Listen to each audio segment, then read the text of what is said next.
بسم اللہ الحمد للہ والصلاة والسلام علی رسول اللہ اما بعد۔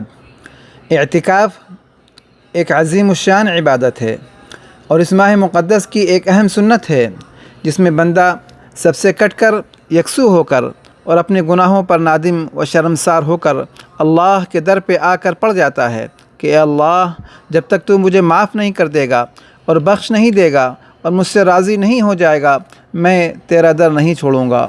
اور اس میں بندہ دنیا کی تمام مصروفیتوں اور کاموں کو اور دنیا کی تمام نسبتوں اور رشتوں کو چھوڑ کر اللہ کی عبادت اور اس کو راضی کرنے میں مصروف ہو جاتا ہے، اور سب کا تذکرہ چھوڑ کر اللہ کا ذکر اور اس کی یاد میں گم ہو جاتا ہے، یہاں تک کہ وہ اللہ سے قریب ہو جاتا ہے اور اس کے دل میں اللہ کی محبت سب پر غالب آ جاتی ہے اور اس کی زندگی اللہ کے رنگ میں رنگ جاتی ہے اور اللہ کے حکموں کے تابع ہو جاتی ہے۔ پھر یہ سچی محبت اور مکمل اطاعت قبر کی تنہائی اور تاریکی میں اس کے ساتھ ہوتی ہے اور اس کی قبر کو روشن کرتی ہے اور جنت تک اس کو اپنے ساتھ لے کر جاتی ہے۔ طبرانی اور بیہقی کی روایت میں ہے کہ جس نے اللہ تعالیٰ کی رضا کی خاطر ایک دن کا بھی اعتکاف کیا، اللہ تعالیٰ اس کے اور دوزخ کے درمیان ایسی 3 خندقوں کی دوری کر دیتا ہے جن میں ایک خندق کا فاصلہ مشرق و مغرب سے زیادہ ہوگا۔ اور اعتکاف عورتوں کے لیے بھی سنت ہے، اس لیے عورتوں کو بھی چاہیے کہ وہ اعتکاف کی فضیلت سے اپنے آپ کو محروم نہ رکھیں۔ اعتکاف میں بیٹھنے کے لیے بالغ ہونا ضروری نہیں، بلکہ نابالغ لڑکی اگر سمجھدار ہو تو بھی اعتکاف میں بیٹھ سکتی ہے۔ اب اعتکاف کے تعلق سے پہلا مسئلہ یہ آتا ہے کہ اعتکاف کا حکم کیا ہے، اس کی کتنی قسمیں ہیں۔ ایک واجب اعتکاف ہے جو منت اور نذر کی وجہ سے لازم ہوتا ہے۔ دوسرا اعتکاف مسنون ہے جو رمضان کے آخری عشرے کا ہے، یعنی آخری 10 دن کا، یہ سنت مؤکدہ علی الکفایہ ہے۔ تیسرا اعتکاف نفل ہے جس میں دنوں کی اور وقت کی قید نہیں ہے، وہ ایک دن یا کچھ دیر کے لیے بھی ہو سکتا ہے اور رمضان میں بھی ہو سکتا ہے اور رمضان کے علاوہ بھی ہو سکتا ہے۔ لہذا ان مبارک دنوں میں اگر کسی کے پاس 10 دن مسنون اعتکاف کرنے کا وقت نہ ہو تو 1 ہفتہ یا 3 دن یا طاق راتوں کا یا جتنا ممکن ہو اتنا نفل اعتکاف کر لے۔ دوسرا مسئلہ اعتکاف کی نیت کا ہے۔ سنت اعتکاف کے لیے دل میں اتنی نیت کافی ہے کہ میں اللہ تعالیٰ کی رضا کے لیے رمضان کے آخری عشرے کا مسنون اعتکاف کرتی ہوں، اور نفل اعتکاف کے لیے دل میں اتنی نیت کافی ہے کہ میں اللہ تعالیٰ کی رضا کے لیے 1 ہفتہ یا 1 دن یا 1 رات کی اعتکاف کی نیت کرتی ہوں۔ لیکن اعتکاف میں بیٹھنے سے پہلے اس کا خیال رہے کہ شادی شدہ عورت کو اعتکاف کرنے کے لیے اپنے شوہر سے اجازت لینا ضروری ہے، لیکن شوہر کی اجازت سے اگر عورت اعتکاف میں بیٹھ جائے تو پھر اس کو منع کرنے کا حق نہیں رہتا۔ اور یہ بات بھی واضح رہے کہ اعتکاف میں بیٹھنے کے لیے حیض و نفاس یعنی مینسز اور ڈیلیوری کے بعد کا خون اس سے پاک ہونا ضروری ہے۔ حالت حیض و نفاس میں اعتکاف درست نہیں ہوتا، اس لیے اعتکاف میں بیٹھنے سے پہلے خواتین اس بات کا اطمینان کر لیں کہ کہیں ان کی ماہواری کی تاریخیں اعتکاف کے دوران تو آنے والی نہیں ہیں۔ اگر ماہواری پیریڈ کی تاریخیں اعتکاف کے دوران آ رہی ہوں تو ایسی صورت میں سنت اعتکاف کی نیت نہ کریں بلکہ نفلی اعتکاف کی نیت کریں، کیونکہ نفلی اعتکاف حیض آتے ہی ختم ہو جائے گا، مینسز شروع ہوتے ہی ختم ہو جائے گا، اس میں قضا لازم نہیں آتی۔ تیسرا مسئلہ مسنون اعتکاف کا وقت۔ رمضان کی 20ویں تاریخ کو سورج غروب ہونے اور مغرب کی اذان سے کچھ دیر پہلے مسنون اعتکاف شروع ہوتا ہے اور عید کا چاند نظر آنے تک باقی رہتا ہے۔ اگر کوئی شخص سورج ڈوبنے اور مغرب کی اذان شروع ہونے کے بعد مسجد میں اعتکاف کے لیے داخل ہوگا تو اس کا اعتکاف مسنون نہیں ہوگا بلکہ نفل ہو جائے گا۔ لہذا اگر آپ مسنون اعتکاف کرنا چاہتی ہیں تو 20 تاریخ کو سورج ڈوبنے اور روزہ افطار کرنے سے پہلے اعتکاف میں بیٹھ جائیں، بلکہ کوشش کریں کہ عصر کی نماز پڑھتے ہی بیٹھ جائیں یا کم از کم مغرب کی اذان سے آدھا گھنٹہ پہلے بیٹھ جائیں۔ اب ایک مسئلہ یہ آتا ہے کہ کس جگہ پر اعتکاف کیا جائے، تو اس کا جواب یہ ہے کہ کہ عورتوں کو مسجد بیت یعنی گھر کی مسجد میں اعتکاف کرنا چاہیے، اور پوری امت کا اس بات پر اتفاق ہے کہ عورتوں کی گھر کی نماز مسجد کی نماز سے بہتر ہے، حتیٰ کہ مسجد نبوی اور حرم مکی کی نماز سے بھی بہتر ہے، جیسا کہ حدیث پاک کے اندر اس کی صراحت موجود ہے۔ تو جس طرح نماز کے لیے ان کا گھر ان کی مسجد ہے، اسی طرح اعتکاف کے لیے ان کا گھر ان کی مسجد ہے، اور گھر کی مسجد سے مراد وہ جگہ ہے جسے گھر میں نماز، ذکر، تلاوت وغیرہ کے لیے خاص اور متعین کر لیا گیا ہو۔ صحابہ اور سلف صالحین کے زمانے میں مسجد بیت گھروں کا حصہ ہوا کرتی تھی۔ آج کل ہم جب گھر بنانا چاہتے ہیں تو سب سے پہلے یہ پلاننگ کرتے ہیں کہ ہمارا بیڈ روم اور ڈرائنگ روم اور کچن وغیرہ کہاں ہوگا۔ صحابہ اور سلف صالحین کے زمانے میں جب گھر تعمیر ہوتے تھے تو پہلے یہ دیکھا جاتا تھا کہ مسجد بیت گھر کے کس حصے میں ہوگی، یعنی نماز اور عبادت کی جگہ گھر میں کہاں ہوگی۔ بخاری شریف میں باقاعدہ باب ہے، باب المساجد فی البیوت، یعنی گھروں میں مسجدیں بنانے کا بیان۔ اس باب میں امام بخاری رحمۃ اللہ علیہ نے حضرت عتبان بن مالک انصاری رضی اللہ تعالیٰ عنہ کی حدیث نقل کی ہے، جس میں وہ بینائی میں فرق آنے کی وجہ سے اور راستے میں رکاوٹ کی وجہ سے فرماتے ہیں کہ یا رسول اللہ، میری خواہش ہے کہ آپ میرے گھر تشریف لائیں اور کسی جگہ نماز پڑھ دیں تاکہ میں اسے مسجد بنا لوں، حتی اتخذہ مسجدا، نماز پڑھنے کی جگہ بنا لوں۔ پھر آپ صلی اللہ علیہ وسلم ان کے گھر تشریف لائے اور ایک کونے میں 2 رکعت نفل نماز پڑھائی۔ پھر حضرت عتبان نے اس جگہ کو گھر کی مسجد بنا دیا۔ تو گھر کی مسجد میں عورتیں اور گھر کے وہ مرد جو معذور ہیں، مسجد نہیں جا سکتے، یا اس کے علاوہ دیگر عبادات اس میں کی جاتی ہیں۔ بہرحال اگر نماز کی جگہ گھر میں متعین نہ ہو تو کسی کونے کو اس کے لیے مخصوص کر لے، پھر اسی جگہ پر اعتکاف کرے اور وہیں پر رہے۔ اگر کمرے میں اعتکاف کی جگہ پر پردہ لگانا چاہے تو بھی ٹھیک ہے، لیکن ضروری نہیں۔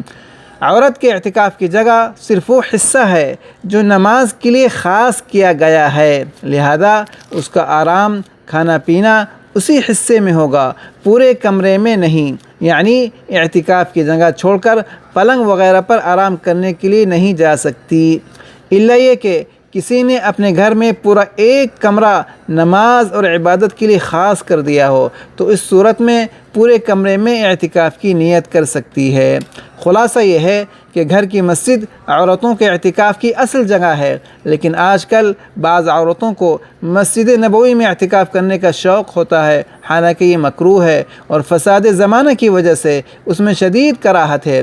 لیکن مشکل یہ ہے کہ لوگوں نے شوق پورا کرنے کا نام دین سمجھ لیا ہے۔ الغرض اگر کوئی عورت کراہت کے باوجود مسجد نبوی میں اعتکاف کرتی ہے تو اس کے مسائل میرے دوسرے بیان میں سن لے، جس کا عنوان اعتکاف کا طریقہ اور اس کے اہم مسائل۔ ایک سوال یہ ہے کہ کن کاموں کے لیے اپنی اعتکاف کی جگہ سے نکل سکتے ہیں اور کن کاموں کے لیے نکلنے سے اعتکاف ٹوٹ جاتا ہے۔ تو واضح رہے کہ معتکف اپنی اعتکاف کی جگہ سے صرف حاجت شرعیہ یا حاجت طبعیہ کے لیے نکل سکتا ہے۔ حاجت شرعیہ جیسے نماز یا قرآن پاک کی تلاوت کے لیے وضو کرنے جانا۔ حاجت طبعیہ سے مراد پیشاب، پخانہ اور غسل جنابت ہے، یعنی اگر کسی کو احتلام ہو جانے سے غسل واجب ہو جائے۔ ان کاموں کے لیے اپنی اعتکاف کی جگہ سے باہر جانا جائز ہے۔ اسی طرح اگر کھانا لانے والا کوئی نہ ہو تو کھانا لانے کے لیے جانا بھی جائز ہے۔ ان کاموں کے علاوہ اگر عورت کسی کام کے لیے صحن یا کچن یا گھر کے کسی اور حصے میں جائے گی تو سنت اعتکاف ٹوٹ جائے گا، چاہے اس کام میں بہت تھوڑا وقت لگا ہو۔ اب ہم آپ کے سامنے عورتوں کے اعتکاف کے بقیہ اہم مسائل ذکر کر دیتے ہیں۔ نمبر 1، اگر گھر کے دوسرے کمرے میں بیٹا یا بھائی یا کوئی اور تراویح کی جماعت کرا رہا ہے تو معتکفہ اپنے اعتکاف کی جگہ چھوڑ کر اس میں شریک نہیں ہو سکتی۔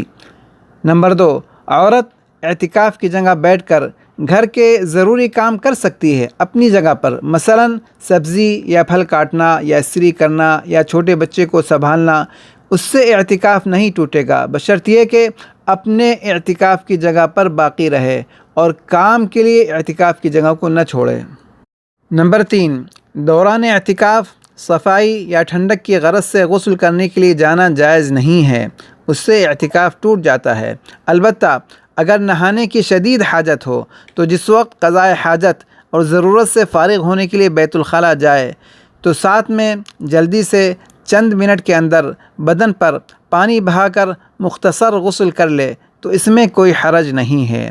نمبر 4، عورت اعتکاف کی جگہ سے نکل کر گھر والوں کے ساتھ سحری و افطاری نہیں کر سکتی، البتہ اعتکاف کی جگہ میں گھر والے آ کر سحری و افطاری کر سکتے ہیں بشرطے کہ ان میں کوئی نامحرم نہ ہو۔ نمبر 5، اگر گھر میں کوئی کھانا پکانے والا نہ ہو تو ضرورت کی وجہ سے اپنے اعتکاف کی جگہ میں ہی کھانا پکا سکتی ہے اگر یہ ممکن ہو۔ کچن میں جا کر پکانا درست نہیں ہے سنت اعتکاف میں۔ نمبر 6، اگر اعتکاف کی جگہ پر کھانا پکانا ممکن نہ ہو اور کوئی دوسرا انتظام نہ ہو تو اس صورت میں بہتر یہ ہے کہ مسنون اعتکاف کے بجائے نفل اعتکاف کر لے۔ نفلی اعتکاف میں کچن میں جا کر بھی کھانا پکا سکتی ہے اور گھر کے دوسرے کام بھی کر سکتی ہے جیسے برتن اور کپڑے دھونا، کیونکہ نفل اعتکاف کسی کام کے لیے نکل کر جانے سے ختم ہو جاتا ہے، دوبارہ آ کر اعتکاف کی نیت سے اعتکاف کی جگہ پر بیٹھنے سے پھر اعتکاف شروع ہو جاتا ہے۔ نمبر 7، اگر دوران اعتکاف حیض یا نفاس شروع ہو جائے، مینسز شروع ہو جائیں تو اس کا سنت اعتکاف ٹوٹ جائے گا اور اس کی قضا لازم ہو جائے گی۔ کم از کم ایک دن کا اعتکاف قضا کرنا ضروری ہے، اور قضا کا طریقہ یہ ہے کہ ایک دن ایک رات روزے کے ساتھ اعتکاف کرے، خواہ رمضان میں کرے یا رمضان کے بعد، یعنی غروب آفتاب سے پہلے اعتکاف میں بیٹھ جائے اور اگلے دن روزہ رکھے اور پھر غروب آفتاب کے بعد افطار کر کے واپس آ جائے۔ نمبر 8، اعتکاف کے دوران کسی عورت یا محرم مرد سے ضروری بات چیت کرنے میں کوئی حرج نہیں ہے۔ اسی طرح کوئی محرم مرد یا کوئی عورت کسی کام سے ان کے پاس ملنے آئے تو منع نہیں ہے۔ نمبر 9، حالت اعتکاف میں شوہر سے دور رہنا واجب ہے، شوہر سے کسی بھی طرح کا تعلق منع ہے ورنہ اعتکاف ٹوٹ سکتا ہے، البتہ کوئی ضروری سامان یا کھانا وغیرہ پہنچانے میں کوئی حرج نہیں ہے۔ نمبر 10، آج کل بعض عورتیں نمازوں میں دو کام ایسے کرتی ہیں جن سے نماز فاسد ہو جاتی ہے۔ ایک تو نماز میں قرآن شریف دیکھ کر پڑھنا، یہ جائز نہیں ہے، جو آپ کو یاد ہے اسی کو نماز میں پڑھیں اور انہی صورتوں کو بار بار دہرائیں۔ اگرچہ اس مسئلے میں ائمہ کا اختلاف ہے لیکن احتیاط اسی میں ہے۔ دوسرا، آن لائن نماز کا فتنہ۔ بعض ناواقف عورتیں حرم یا کسی بھی مسجد کی لائیو نماز میں اپنی قیام گاہ سے اقتداء کر کے نماز پڑھتی ہیں۔ اس طرح نماز نہیں ہوتی بلکہ گناہ ہوتا ہے اور نماز ذمے پہ باقی رہ جاتی ہے۔ اقتداء کے لیے اتحاد مکان ضروری ہے۔ ایک سوال یہ ہے کہ اعتکاف کے دوران کن اعمال کا اہتمام کیا جائے؟ اعتکاف میں اپنے اوقات کو عبادت میں صرف کریں اور مندرجہ ذیل اعمال کا اہتمام کریں۔ نمبر 1، قرآن پاک کی تلاوت کثرت سے کریں اور کم از کم ہر 3 دن میں ایک قرآن ختم کرنے کی کوشش کریں۔ نمبر 2، نوافل کا اہتمام کریں، خاص طور سے تہجد، اشراق، چاشت، اوابین، تحیۃ الوضو وغیرہ۔ نمبر 3، اگر کسی کے ذمے قضا نمازیں باقی ہیں، قضا عمری ہے، تو سنت مؤکدہ اور تراویح پڑھنے کے بعد جو وقت بچے اس میں نوافل کے بجائے قضا نمازوں کی ادائیگی کا اہتمام کرے۔ نمبر 4، دعاؤں کا اہتمام کریں، عاجزی اور گریہ وزاری کے ساتھ، خاص طور سے افطار اور تہجد کے وقت، کہ یہ دعا کی قبولیت کے خصوصی اوقات ہیں۔ اپنے لیے اور اپنے والدین اور آل اور اولاد پوری امت کے لیے دعا کریں۔ نمبر 5، شب قدر کو حاصل کرنے کے لیے جاگنے کا اہتمام کریں، خاص طور سے طاق راتوں میں۔ نمبر 6، سنتوں کا اہتمام کریں، مختلف اوقات کی مسنون دعاؤں کو اہتمام سے پڑھیں، ان کو زبانی یاد کرنے کی کوشش کریں۔ نمبر 7، استغفار اور درود شریف کثرت سے پڑھتے رہیں، کوشش کریں کہ آپ کی زبان پر ہر وقت اللہ کا ذکر جاری رہے۔ نمبر 8، صلاۃ التسبیح پڑھنے کا اہتمام کریں اور ان سارے اعمال کو قابو میں لانے کے لیے اور اعتکاف کا مقصد حاصل کرنے کے لیے سب سے اہم بات یہ ہے کہ آپ اپنے موبائل کو بند رکھیں، سوائے سخت مجبوری کے اس کو ہرگز استعمال نہ کریں۔ اللہ تعالی ہم سب کے روزوں کو اور عبادتوں کو قبول فرمائے۔ وآخر دعوانا ان الحمد للہ رب العالمین وصلی اللہ وسلم علی نبینا محمد وعلی آلہ وصحبہ اجمعین۔